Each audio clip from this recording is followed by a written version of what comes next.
तो मैं आपकी राधिका, हमारे यूट्यूब चैनल पे आप सभी का बहुत बहुत स्वागत है। मेरे चैनल से जितने भी ऑडियंस जुड़े हुए हैं सभी को मैं तहे दिल से धन्यवाद करती हूँ। उनके अच्छे स्वास्थ्य के लिए ईश्वर से प्रार्थना करती हूँ कि सभी स्वस्थ रहें, मस्त रहें। आज एक सुंदर सा सोहर गीत लाए हूँ क्योंकि गर्मी बहुत पड़ रही है। तो देखिए, गर्मी में जब बेनिया डुलाई जाती है तो बहुत ही अच्छा लगता है। तो सुनिए आप लोग गीत और कमेंट बॉक्स में भी बताइएगा गीत आप लोग को कैसा लगा। प्लीज़ आप लोग एक लाइक ज़रूर दे दिया करिए, आपके एक लाइक से हमारा मनोबल बढ़ता है। तो गीत सुनिए आप।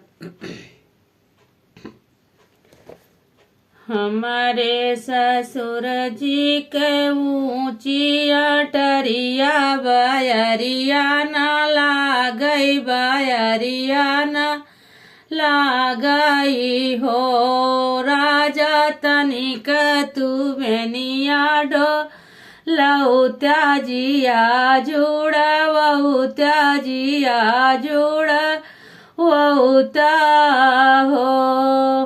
राजा तनिक तू बेनिया डोलऊ त्याजिया जुड़, वऊ त्याजिया जुड़ वऊता हो।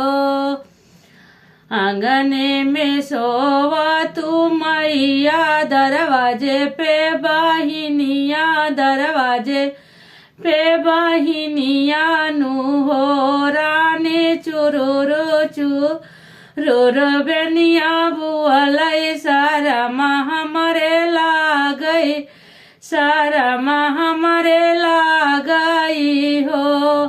रनिया चुरुरु चुरुरु बेनिया बोलई, शरम हमरे लागई, शरम हमरे लागई हो।